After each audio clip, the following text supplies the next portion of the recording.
Hello guys, in this video I am going to show you how to set the quality of sent media in the Signal application. But first I just want to mention, don't forget to subscribe to my channel because at 100,000 subscribers I am going to show you my whole YouTube revenue statistics and growth strategy, how to make money online. Now let's jump into it. First of all, open the app on your phone.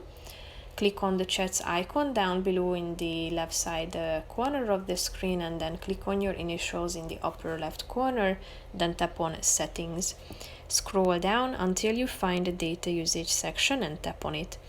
Scroll down to sent media, and here you can set the sent media quality. Tap on it. You have two options, standard and high. As you can see, sending high quality media will use more data, so tap on the relevant one you want to choose, and as you can see it will be updated automatically. So that's pretty much it for this video guys. See you in the next one. Bye bye.